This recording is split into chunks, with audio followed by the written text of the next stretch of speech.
गुरुकुल से हमारे साथ मौजूद है गुरुजी। तो आइए इनसे जानते हैं कि किस प्रकार से यहाँ पे परीक्षा की व्यवस्था की गई है।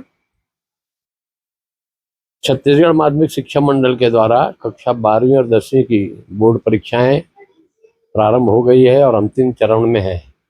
यहाँ व्यवस्था इस तरह की है कि यहाँ पर दूसरे स्कूलों के बच्चे भी आते हैं और हम लोग ये चाहते हैं कि यह विद्यार्थियों के लिए एक प्रकार का वार्षिक उत्सव है, वार्षिक त्यौहार है। आपने देखा होगा कि बाहर में रोड में पूरा पानी छीटा जाता है, झंडे लगाए जाते हैं, तोरण लगाए जाते हैं, पेंटिंग की जाती है, फ्लेक्स बैनर लगाए जाते हैं, ताकि आने वाले हर विद्यार्थी को जैसे ही अंदर आए तो उनको मानसिक रूप से ऐसे लगे कि ये मेरा त्यौहार है। और इस तरह की यहाँ पर व्यवस्था की जाती है। यहाँ पर जो है दूसरे स्कूलों के बच्चे भी आते हैं। मैं आपसे जानना चाहूंगी कि इस स्कूल में कितने स्कूल्स के सेंटर दिए जाते हैं। यहाँ पर हमारे यहाँ वर्तमान में जो है 5 स्कूलों के और सेंटर्स हैं जी। जो आसपास के इंग्लिश मीडियम और हिंदी मीडियम दोनों के हैं।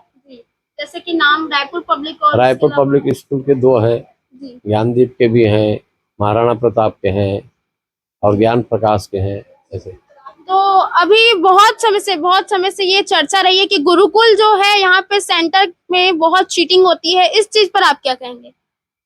नकल की जो प्रवृत्ति है वो हमारे यहाँ पहले से नहीं रहा, क्योंकि नकल की प्रवृत्ति से यदि हम विद्यार्थियों को पास करेंगे तो उनका भविष्य ही बिगड़ेगा।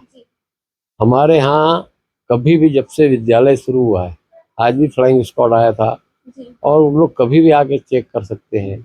और आप हमारे यहाँ के विद्यार्थियों से भी पूछ सकते हैं। विद्यार्थियों के अलावा बाहरी स्कूल के विद्यार्थी आते हैं, उनसे पूछ सकते हैं।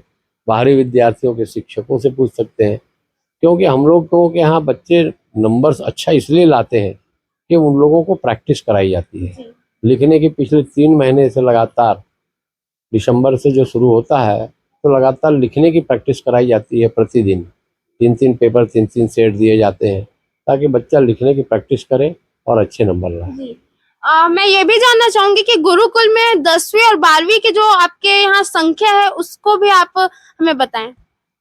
अभी 10वीं और 12वीं की संख्या जो है हमारे यहाँ लगभग 150-60 के आसपास है। कोरोना के बाद से बच्चों की संख्याएं कम हुई है और आसपास विद्यालय भी बहुत खुल गए गांव-गांव में, तो उनसे छात्र संख्या कम है। तो जैसे कि पहले की बात करें तो पहले गुरुकुल की संख्या इतनी थी, जैसे कि आपने बताया कोरोना के बाद से ये घटने शुरू हो चुकी है। तो पहले इस वजह से इस स्कूल की सेंटर नहीं दिया जाता था, लेकिन अब बहुत लोगों का सवाल है कि गुरुकुल का संख्या कम हो चुका है तो इसके बाद सेंटर क्यों नहीं दिया जा रहा है दूसरे स्कूल में। तो इस पर आपके क्या विचार है? नहीं, सेंटर्स जो होते हैं वो तो हमारे हाथ में नहीं रहते हैं, वो बोर्ड के हाथ में होते हैं। क्या होता है कि जो ये ग्रामीण क्षेत्र है और शहरी क्षेत्र, शहरी क्षेत्र में बोर्ड जो है वहाँ पर बच्चे बदली होते हैं और केंद्राध्यक्ष वही हो जाते हैं। और यहाँ पर जो होते हैं ग्रामीण क्षेत्र में, बिरगांव है, आसपास के जो भी ग्रामीण क्षेत्र होते हैं पूरे छत्तीसगढ़ में, वहाँ पे केंद्राध्यक्ष बदली होते हैं और बाहर में जो पर्यवेक्षक होते हैं वो भी सब बाहर के रहते हैं और छात्र जो है वही रहते हैं और उनके अलावा आसपास के स्कूलों के रहते हैं। वो शासन का निर्देश है। तो मतलब आप गुरुकुल के हेड हैं, तो आपको नहीं लगता कि जैसे कि बाकी स्कूल के बच्चे यहाँ आते हैं, सेंटर उनको मिलता है गुरुकुल, वैसे ही आपके बच्चों को भी किसी और जगह, आपके क्या विचार है इस पर आपका व्यक्तिगत? नहीं, मिल जाए, शासन जो निर्देश आदेश करेगी हमको तो संभव करना ही है और वो तो अच्छा ही है। मैं आपको बताऊं कि हमारे यहाँ तो इतना होता है कि हम लोग पीछे मुड़ के भी देखने नहीं जाते।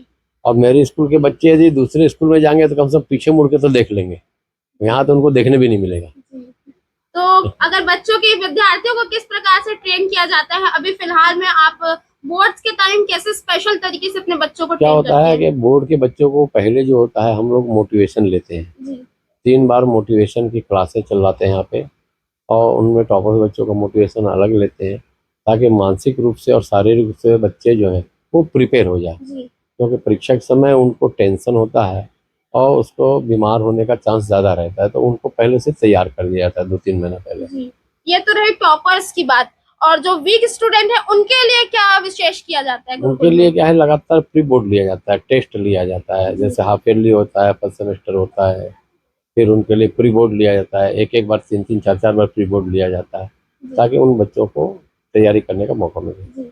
मैं आपसे अंतिम प्रश्न पूछना चाहूंगी कि जैसे कि पिछली बार का बोर्ड का जो यहाँ पे था सेंटर, तो उस वक्त उतनी कड़ाई नहीं थी और इस वक्त थोड़ी ज्यादा कड़ाई देखने को मिल रही, तो इसकी वजह क्या है इस बार?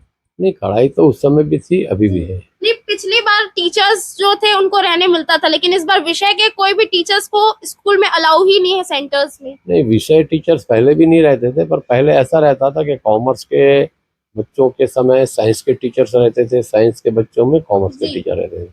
पर अब जो है कि शासन का ऐसा निर्देश है कि कोई भी विषय का टीचर कहीं भी नहीं रहना चाहिए। जैसे हमारे डाइजेस्टिफाइड जितने साइंस के सब्जेक्ट हैं या कॉमर्स के सब्जेक्ट के जो सब पेपर होते हैं, उस दिन सब लैंग्वेज के टीचर रहते हैं। दूसरे स्कूल के भी लैंग्वेज के टीचर आते हैं हमारे यहाँ भी, और लैंग्वेज के टीचर के समय जो है वो साइंस और कॉमर्स के टीचर रहते हैं। बहुत बहुत धन्यवाद हमसे तमाम बातें करने के लिए और तमाम चीजों को क्लियर करने के लिए। इसी के साथ देखते रहें न्यूज़ 22 भारत। Thank you.